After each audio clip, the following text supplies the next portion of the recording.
Hi and welcome to your Rebellion Campervan hire.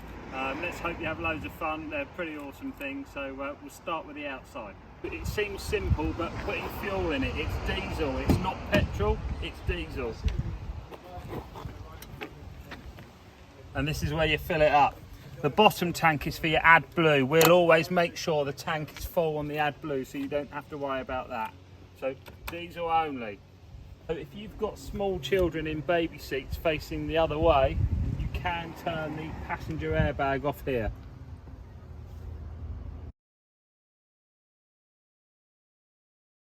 So the mains hookup for the 240 volt is under the bonnet on this particular vehicle. So you pop the bonnet pull is on the driver's side, just here. You plug your supplied mains lead into this area here. That then enables you to shut the bonnet and close it away.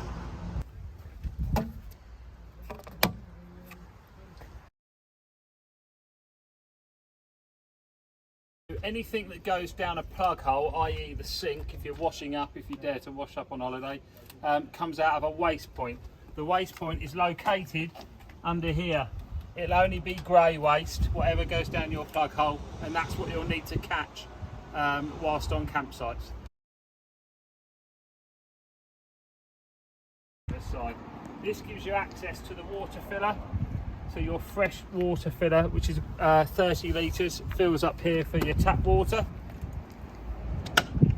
We've got access to the charging systems and the relays and trips. So if you trip out on a site, the part for resetting that is in here. Other than that, you shouldn't really need to be going in the cupboard other than storage.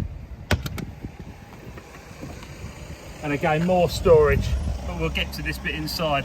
It's got a light activated hanging rail, which is activated with the timber sliding door.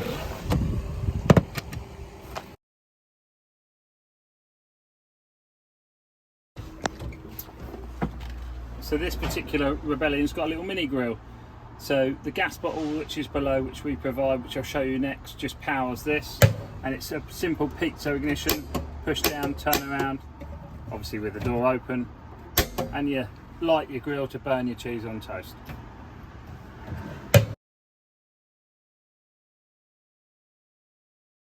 The actual gas is supplied via this unit here. So your gas will be provided on the hire, and the gas unit is opened. If you do run out, you just need to change the bottle from the regulator, which turns on and off on the top.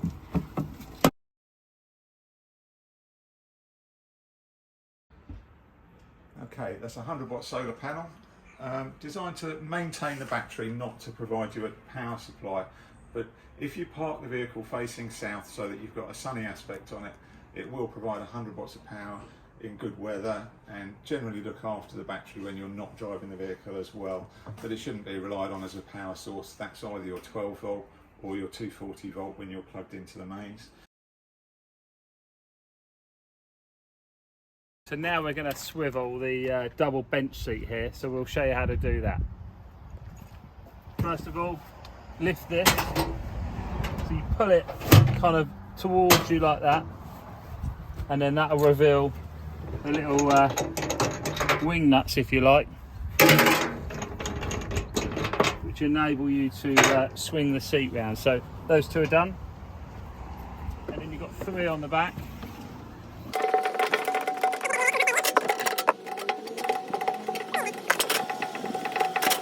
Right, so that's released it on a bit of a hill.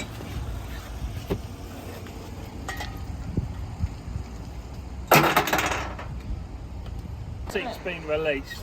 You just slide this forward, spin the seat round, and then you can either slide it back into that position, lock it in place, or you can pull it forward. So if you want to eat at the table, which we'll demonstrate in a second, just brings it further forward.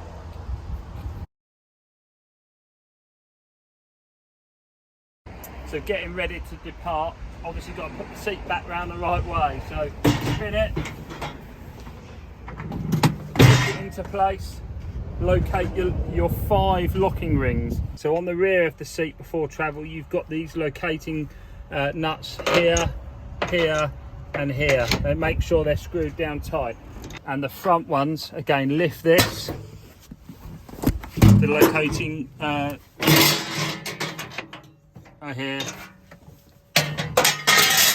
and here.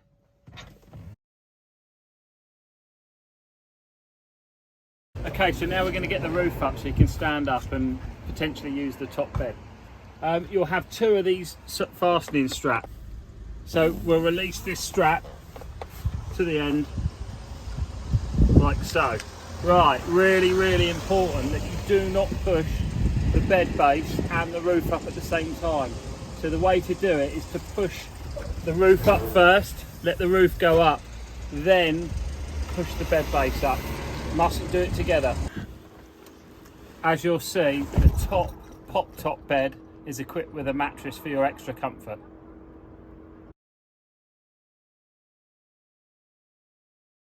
So, main controls for the vehicle. That's your on button, so that turns everything on and your master panel. It's pretty warm today, you'll see that's 30 degrees, so yeah, might lose a bit of weight with a sweat. Battery conditions, so that's telling you the leisure battery voltage, which is 12.8 volts, which is good. So periodically you'll keep an eye on the leisure battery voltage to make sure you're not using too much power that will render your lighting and things like USB sockets and stuff inoperable. Bear in mind, main sockets will only work when you're on hookup, so these will not work if you're wild camping. They require you to be on mains. So the next one down is your water level. So you've got a 30 litre freshwater tank, which is currently showing as empty.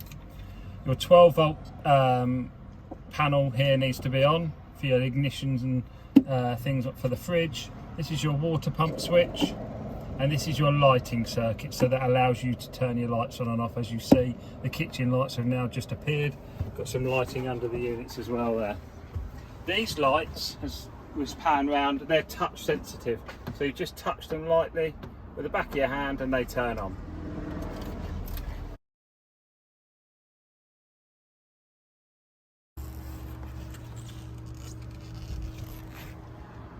So this one's equipped with a Webasto diesel heater should it get a bit chilly at night, or you've gone skiing or whatever you've done. So right, all you do is turn it on by this little button here. When it's in the white symbol, it's in the mode where you can switch between heating and ventilation. So, and then you've got this little rocker switch here. So at the moment, let's say we want to run the heating. We press the button on heating, we set your temperature, and then we press the button again, and then it will flash green, and then it'll obviously operate to that temperature. What it won't do at the moment, because it's so hot in here, it won't actually kick in because it's too warm. So let's go back into the menu and we'll actually turn the fan on instead of the heater, which is ventilation. Press the button again, set the level of ventilation, and then the time that you want it to run for, we go max, and then blue means it's operating. So it's now operating the ventilation because obviously it's a cool air fan. So that's now doing its thing. White is in mode for selection.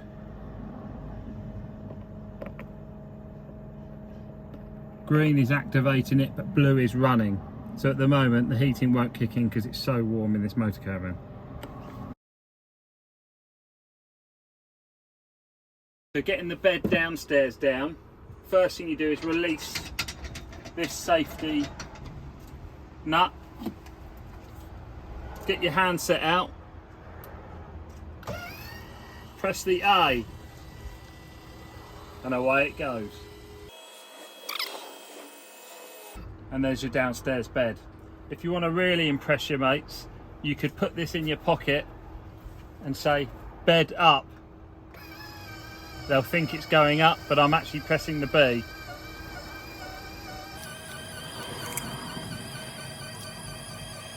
So voice activation isn't actually a thing yet. Just So you know. A for up, B for down.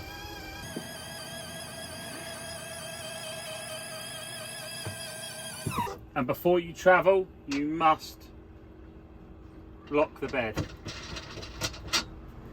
Done. So be aware when opening the fridge, you've got a travel lock here. So at the moment it's locked. Release allows you to open the fridge. The fridge is actually already on, but the on-off switch is here, so that turns it on and off. And this one on the right determines the temperature of the fridge. So the more that's warm lettuce, and that's iceberg lettuce, which is the highest setting. So you just scroll through your setting there. And remember, that's a 12-volt fridge, so be conscious of power usage if you are wild camping, that will be running off the battery. And to turn the fridge off, you just press and hold the button there to turn it off. So let's have a quick demonstration of your hob and sink area, both covered with glass so that you've got another food prep area if you need it. But when you want to use them, open it up, both sides. Got to have them both up for safety reasons. Obviously you can't let the glass get hot, and just in case there's a risk of shattering. And when you're using the hob, it's 2 burners, 2 controls, and what they call a piezo ignition. You press the button down, turn the gas on, and click the igniter, which provides a spark there which will light your gas, and then hold it for about 15 seconds after it's lit, and then release the button and it will stay lit. There is a thermocouple on there which has to be warmed up, otherwise it will continue to go out. When you've finished, simply turn the knob back to 0 and it will go out. It will be adjustable between maximum and minimum, just like you've got at home.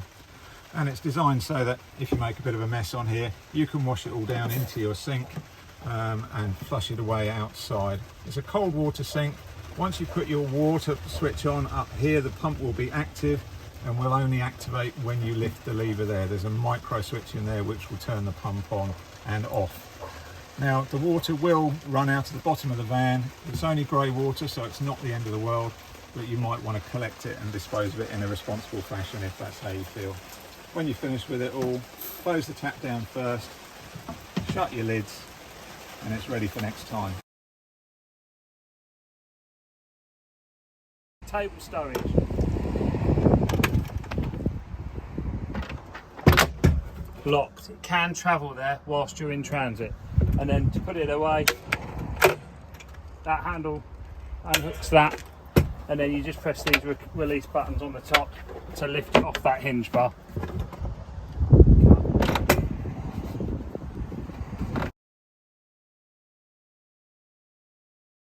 So pulling the roof down is really important. It is an easy process, but you just have to do it in the right order. So always remember, you must pull the bed section down first.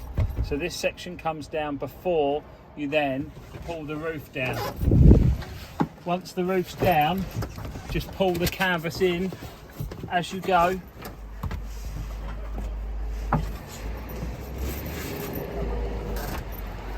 And then come outside and just make sure it's not snagged. So this is snagged, so this is bad. So lift the canvas back up.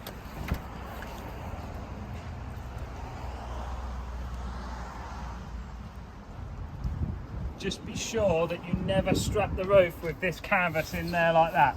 So tuck it back in before we then go and strap it back down. Last but not least, you must make sure the near side and the off side have had their retaining straps really securely fastened down. So nice and tight, pull down, and then you can just wrap the excess up, which I'll do really quickly. It's super hot. And then tuck that away, and make sure you tuck everything else away that's not going to dangle down and interfere with your journey ahead.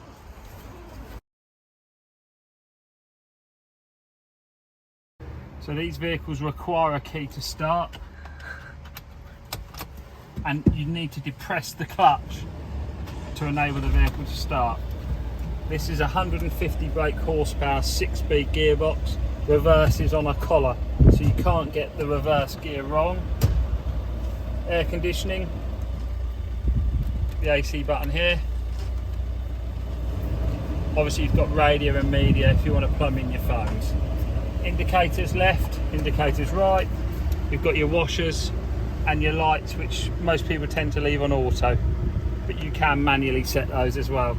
These have heated screens, so you've got for those frosty mornings. So you've got the heated screen facility, which is quite nice, and you've got some more USBs, the modern iPhone USBs down there as well.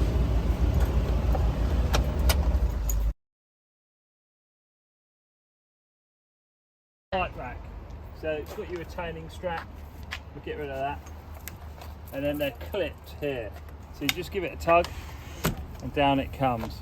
Okay, so what you'll use is this for the furthest frame, and then obviously they tighten up, and then this onto the closest bike, so bike number 1, and tightens up, and then obviously you can tighten the wheels down and adjust these according to the size of the bike, but don't exceed 35 kilograms.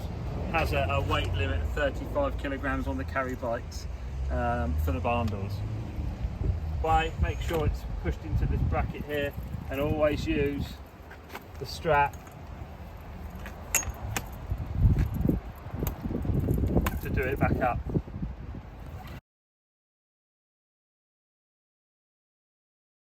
So the 2-lay Omni-Store wind out awning, insert your little winder. If you've ever dreamt of owning a fruit and veg shop with your little awning on the front, you wind this out.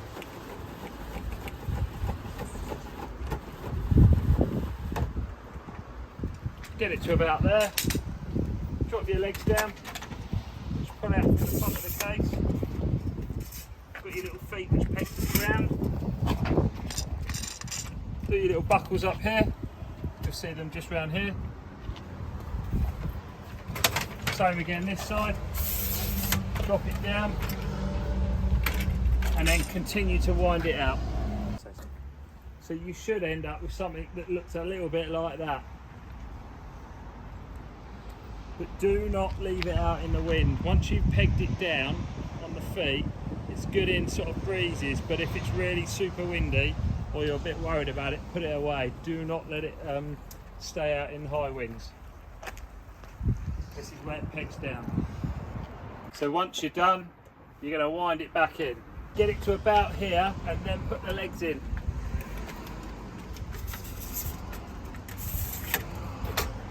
And then what you do, if you come around here, when these are like so, make sure they sit behind these pointed arrows. So they lock, so that it's ready for transit. So, like so, so that when it's in, it's all nice and snug. Another thing to remember, do not attempt to open the driver's door when the arm is in place for the winder, and also the awning isn't in the right height, because this may hit one of the arms as it's out.